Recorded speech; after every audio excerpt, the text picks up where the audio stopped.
Very few industries are immune from the specter of tariffs, with toy makers increasingly worried as everything from dolls to board games is about to get more expensive. U.S. tariffs on Chinese imports are now at 20%, and with the vast majority of toys sold in the U.S. coming from China, toy makers are reevaluating every aspect of their business. Concerns range from needing to renegotiate prices with retailers to seeing what products they can cut. The industry has to assess where else they can source their materials from, plus if they can raise prices without alienating customers. For more now on the potential impact of tariffs on the toy industry, I'm joined by James Zahn, editor-in-chief at The Toy Book and senior editor at The Toy Insider. James, welcome back. Great having you. I'd like to know if there are potential tariffs or plain economics behind the headlines that suggest major toy makers will move manufacturing out of China. Yeah, it's a very nuanced situation, but at the same time, you could also say it is chaos because we're coming out of Toy Fair in New York, which was a huge gathering just a couple weeks ago here, and the talk of the event was, of course, the tariffs. And what we see right now is a lot of major manufacturers that are looking at sourcing outside of China. So a lot of the countries that are going to benefit from that right now, you're looking at India, Indonesia, Vietnam, and some of the major players are already moving swiftly to change their supply chain. James, I want to ask a candid question. Does it make any sense for manufacturers to move their operations into the U.S.? That is a complicated question because there are so many products that we simply cannot make here in the U.S. And I understand to an extent some of what the administration is trying to do, but toys are not steel. This is not an industry where you can simply bring it here, flip a switch, and turn on production.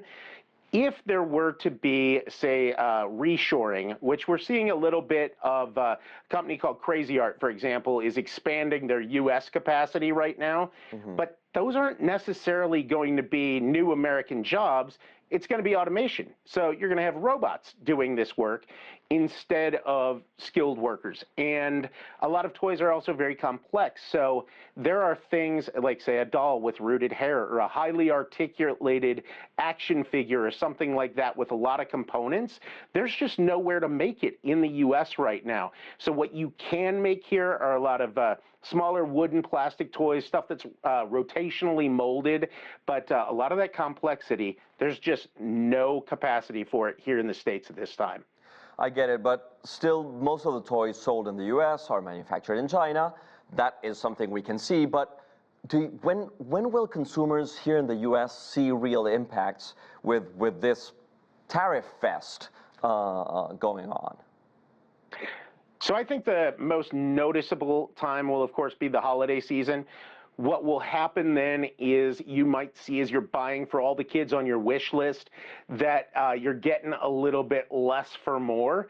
On an individual toy, it gets complicated because if we say right now there's 20% tariffs on China, that doesn't mean your end consumer is going to pay 20% more because there's wheeling and dealing happening in the background where a manufacturer might eat a little, a retailer might eat a little, and whatever's left gets passed on.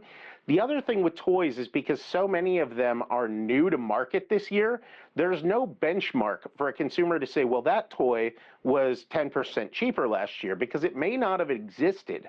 But again, when you start looking at it all adding up for the holiday season and buying for a lot of kids at once, that's where you're going to see it increase. And unfortunately, we can't put a real number on that right now because this is literally changing by the day. I'd like to look at the supply chain, and do you think there are cost-saving opportunities we're probably not seeing hidden somewhere in the supply chain? There could be, and again, that's going to vary greatly between the size of the manufacturer, where they're sourcing, and what type of production is happening there too. Because like when we think of labor in China, a lot of times you think of the image of a whole assembly line filled with workers and they're all doing their part to make that toy. we've already seen automation take over there to an extent too. There's companies like, for example, Zuru, they do a lot of automated production. And as that starts to come across the board, we also get into this nuance of what is made in the USA, where you see made in the USA with domestic and imported parts, because there are so many things that we can make a piece of it here, but there's something missing. Like you make a plastic toy kitchen and you decide, or a retailer decides, hey, we want to put a sound module in that. And then it's, well, we don't have somewhere to make that. We have to source that from China. So it changes things.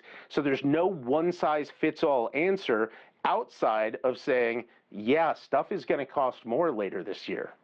I see. James Zahn, thank you so much. Great having you. Quite welcome.